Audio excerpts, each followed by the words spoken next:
Hey guys, so this is the High Mana Malfurion, or as I've aptly named it, the High Mana Fuck You deck. And basically the whole idea behind this deck is using some low cost minions and spells just to try and get out your High Mana cards as fast as you possibly can and hopefully end up stomping a game with them. It's literally just about rushing them out as quickly as possible and just destroying whatever's on the board to stop any kind of contest from happening. You can see my deck list on the right hand side, and you can see it's pretty much what I said. You've got a couple of card draw minions and a couple of spells and stuff like that, just to really boost up the real high mana stuff. So this isn't too bad of a start. I mean, it's okay because you've got the wild growth, but it's not ideal. You want to try and keep some high mana cards in there just in case you do get the alarm mobile out and make it easier for yourself. So you can see here that it's actually not going great at this point, so I'm just having to try and get out as many cards as I can. This is like the kind of game that is your worst nightmare. It's the kind of game where the enemy's playing a low mana rushish kind of deck, or at least decent early game deck, and you're getting no alarm bots, you're getting no real good cards for mana, such as Innovate. I've only had the one here, and I know that the Ironbark's probably going to die, but it's just trying to slow him down.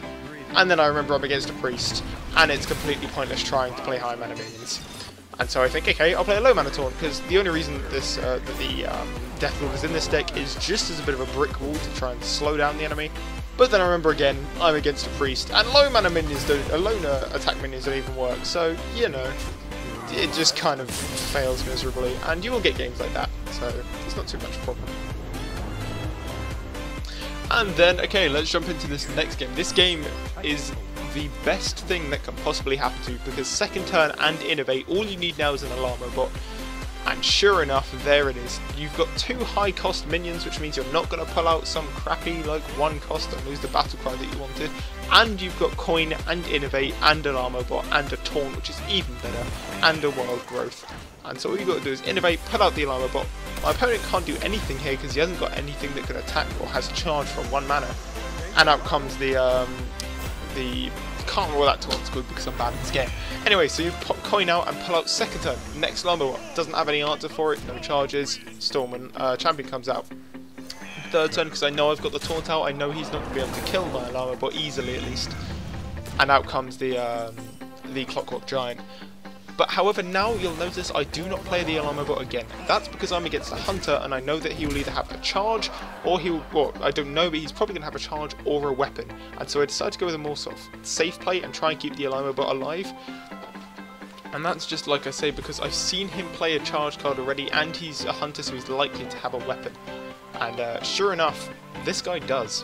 This guy pulls out an eagle horn bow, and that would have killed my alarm bot. But now he realises a bit later on that he can't do anything and just ends up losing to what he already had on the board because it's just too strong. And so this third game is kind of like an in-between of the last two. This is sort of probably what quite a lot of your games will end up being like. I mean, I didn't get my my alarm bot early, which sucks. But I did get a lot, and I mean a lot of mana. As you can see, I've got 2 Innovates and coin is pretty much something you always want on this deck because it makes it so much easier. And so I realised that turn 4, I can pull out my Clockwork Giant without a problem, and it's huge. That is a huge minion, especially on something like turn 4. So I kill his taunt, and I'm a bit worried because my Clockwork Giant's low health, so I just play out the Deathlord just as a bit of a brick wall, like I said before, just so it sort of slows him down a bit, hopefully, and stops him, but he manages to kill it with a spell. And then with double Stormwind Knight, everything's now stupidly powerful, and it just he's in trouble basically at this point.